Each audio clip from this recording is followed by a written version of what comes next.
Assalamualaikum warahmatullahi wabarakatuh. Hari ini 27 November 2024 ya, update penerusan video yang kemarin sebenarnya.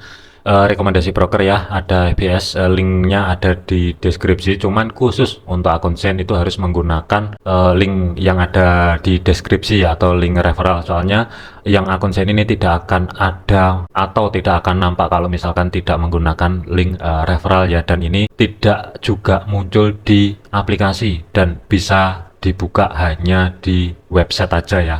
Kelebihannya dari segi history kita masih bisa liatin 10 tahun ke belakang, itu juga masih bisa. Dari segi pair foreknya mayor ataupun minor itu lengkap banget, kemudian spreadnya juga ketat. Komoditi pun contoh misalkan kayak gold, XT, USD, XBR itu semuanya bisa di trade dengan menggunakan akun Zen ya. Kemudian dari segi fundamentalnya untuk hari ini itu ada beberapa data penting yang mesti diantisipasi, itu kurang lebih ya dimulai dari jam setengah 9 malam nanti. Ada PDB diperkirakan ada sedikit penurunan 3% menjadi 2,8%. Kemudian klaim pengangguran awal ini diperkirakan ada kenaikan, dan yang paling penting atau yang paling utama adalah yang akan rilis di jam 10 itu ada PCE ya, diperkirakan sih tetap. Kemudian data yang sebelumnya indeks harga PCE dari year on year-nya itu adalah 2,7%, cuman aktualnya masih belum keluar ya. Tetapi waspada aja kalau misalkan semua data ini nanti ya negatif untuk USD, atau contoh misalkan data yang keluar itu di bawah daripada perkiraan dan di bawah daripada data yang sebelumnya, ini tentunya negatif untuk USD.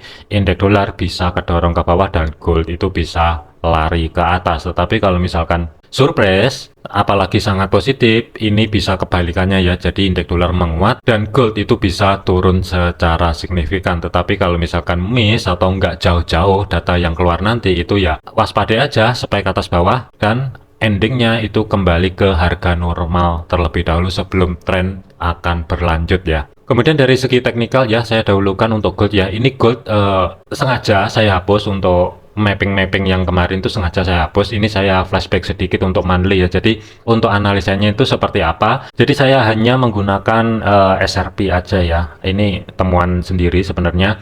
Kalau misalkan ya dari segi monthly, ini analisa yang pertama, saya tarik dari history low sampai dengan high-nya. Batasan pantau over sebagai resisten 3 dan 4 untuk bulan ini ya, berlaku nanti sampai dengan tanggal 30 November, itu berada di 2944 sampai dengan 2991. Cuman sih saya nggak antisipasi harga langsung ke dorong ke sana ya. Tetapi kalau kita lihatin dari segi time frame 4, ada level area resisten kedua monthly itu jatuhnya di kisaran 2852. Ini juga saya nggak antisipasi, tetapi perhatikan aja. Kalau kita lihatin dari segi time frame 4 ya, open marketnya untuk monthly ya, 1 November kemarin itu kan berada di bawahnya resisten, kemudian ada sedikit kenaikan pas di level area resisten pertama monthly, dan harga ini kan langsung turun secara signifikan ya, tetapi masih ketahan di level area support pertama.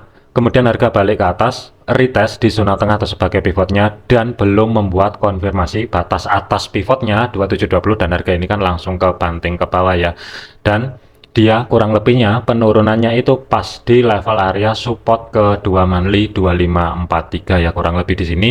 Dari segi body candlenya baik H4 ataupun daily ini kan masih belum mampu tutup di bawah level area tersebut. Kemudian harga itu kan kembali naik dan ketahan di 2636, ini membuat konfirmasi penerusan harga atau zona demand baru ya, dan harga ini kan lanjut ke atas.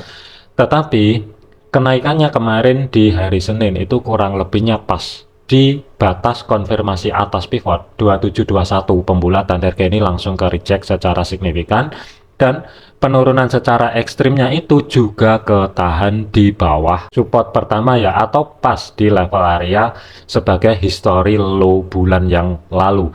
Untuk saat ini harga itu masih bermain-main di level area 2636 atau sebagai support pertama weekly ya. Jadi akankah ada kenaikan atau enggak, nanti ini dipadukan dengan level area SRP weekly.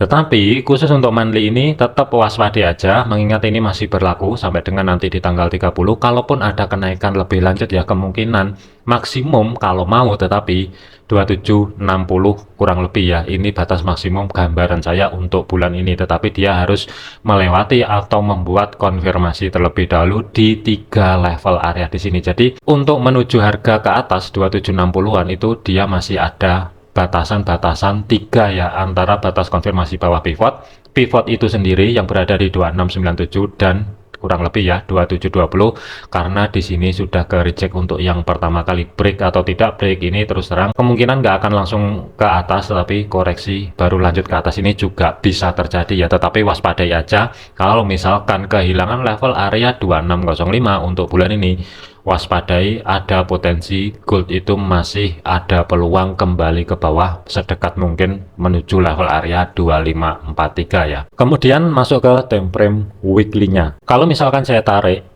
untuk level area SRP weekly ya, yang di minggu yang kemarin dari low sampai dengan high-nya, kalau kita lihatin dari segi time frame H4-nya pun ada beberapa level area zona pantau maksimum ya. Kalau misalkan minggu ini lanjut ke atas itu resisten 3 dan 4 jatuhnya di kisaran level area zona yang saya blok biru di sini 2841 sampai dengan 2879, tetapi saya masih belum antisipasi harga ke sana.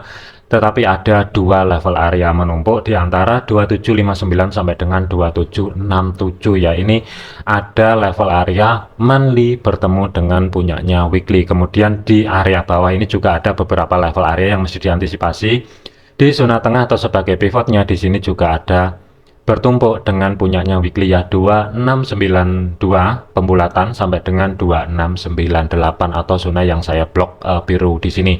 Sementara minggu ini kalaupun ada kenaikan lebih lanjut untuk gold ya, kemungkinan sih batas maksimumnya sementara adalah di antara 2691 sampai dengan 2697 terlebih dahulu. Tetapi untuk hari ini kita lihatin dulu aja progresnya. Kemudian masuk ke time frame H1 ya, untuk pergerakan dari segi time frame H1 kemarin di video yang terakhir ya, ini sudah saya informasikan juga sebagai level kunci untuk kenaikannya dia harus membuat konfirmasi terlebih dahulu di antara 2636 sampai dengan 2641 atau pembulatan 2642. Tetapi sentuhan pertama ketika menyentuh level area tersebut ya, kurang lebih itu harga dipasin di zona tengah atau sebagai pivot weekly-nya, dan harga ini kepental ke bawah. Meskipun dari body ekornya ini break ke bawah ya, ini kategorinya untuk penutupannya itu masih belum ada konfirmasi tutup di bawahnya 2623 ya. Kalau misalkan saya ubah ke line chart, ini kelihatan banget harga itu penurunannya, body candle-nya itu dipasin kedua kali ya. Ini yang pertama, ini yang kedua itu kurang lebih dipasin di 2623. Jadi ini juga masih belum ada konfirmasi apakah untuk gold nanti itu bisa aja kedorong ke bawah kembali, itu juga masih belum jelas. Kenaikannya pun juga masih belum jelas dikarenakan di sini juga belum ada konfirmasi ya. Mana nanti yang terbentuk konfirmasi terlebih dahulu. Kalau misalkan untuk hari ini sampai dengan nanti malam, pantau aja kalau misalkan kehilangan atau minimal dari segi time frame H4-nya 2641 ini dijebol dan membuat konfirmasi body candle-nya tutup di atas level area tersebut, baru ada peluang kemungkinan gold sampai dengan nanti malam ya. Next targetnya itu berada di 2661 atau 2660 sampai dengan 2675 terlebih dahulu. Kemudian kalau misalkan gagal, hati-hati potensial sideways. Dari segi time frame kecilnya itu yang saya khawatirkan bermain-main di antara 2642 sampai dengan 2623 ya. Tetapi kalau misalkan dia kehilangan level area 2623, mengingat untuk minggu ini sebagai batasan pantau over ya, support 3 dan 4 memang ada harga 2441 dan 2405 pembulatan. Tetapi untuk saya pribadi, saya masih belum antisipasi akankah gold minggu ini nyampe di level area tersebut. Kemungkinan sih masih belum, tetapi tetap waspada aja. Maksimal zona pantau untuk sementara ya, kalaupun ada penurunan secara ekstrim atau penurunan lebih lanjut, kemungkinan maksimal batas pantau area bawah adalah di antara 2605, maksimum adalah di 2591 terlebih dahulu ya.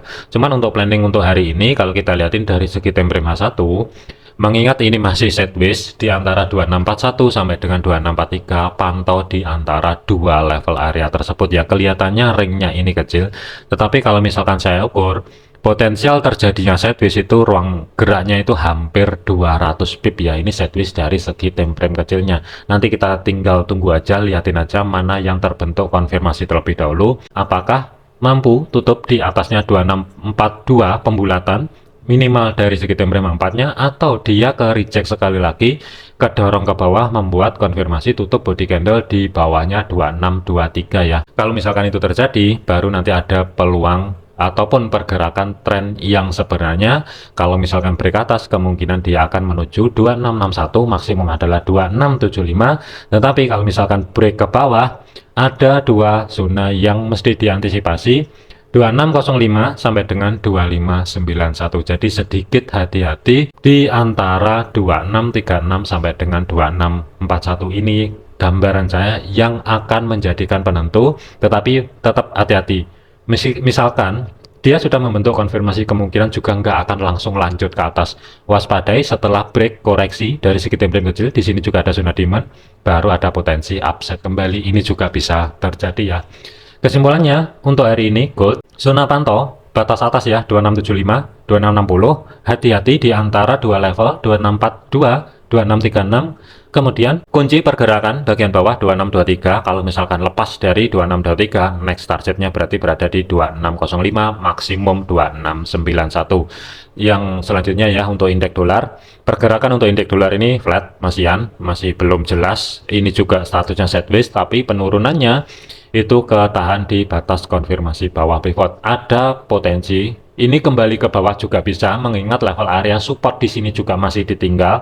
Yang saya khawatirkan ini nanti triggernya dari nanti malam ya, ketika rilis dari segi fundamental. Kalau misalkan hasilnya negatif, berpotensi untuk indeks dolar itu koreksi menuju level area di antara support pertama weekly, itu yang pertama sebelum upset, atau dia retest di history low minggu lalu yang berada di 106.11 baru upset kembali. Ini juga bisa terjadi ya, tetap waspada aja. Kalau untuk saya indeks dolar ini masih flat untuk saat ini, selama dia belum mampu bergerak di atasnya 107.33, kemungkinan arahnya adalah yang saya khawatirkan, ngambil area support dulu baru ada kenaikan kembali. Tetapi hati-hati untuk saat ini, kalau kita lihatin dari zona tengah atau sebagai pivotnya pun ya, ketika menyentuh level area tersebut, harga ini nggak bertahan lama ya, dan harga ini kan pelan-pelan ngerambat ke bawah. Di sini ada koreksi, jadi ini sebagai penentunya ya. Kalau kehilangan 106.84, berpotensi kemungkinan akan langsung ke dorong ke bawah, apalagi kalau trigger dari segi fundamental nanti malam itu negatif, bisa tercapai di antara dua level area 10644, 10611. Tetapi kalau misalkan ada kenaikan kembali, kemungkinan masih belum jauh-jauh, ringnya pun juga masih terbatas ya. Sampai dengan penutupan market hari ini, gambaran saya kalau misalkan ada kenaikan, dan itu pun kalau mau, kemungkinan nggak jauh-jauh di antara 107.74 maksimum 108, tetapi 108 ini kemungkinan masih belum. Oke, jadikan video ini sebagai referensi, jangan dijadikan sebagai patokan. Segala keputusan resiko menjadi tanggung jawab masing-masing. Jangan overload, jangan overtrade. Terima kasih, sampai jumpa di video yang selanjutnya.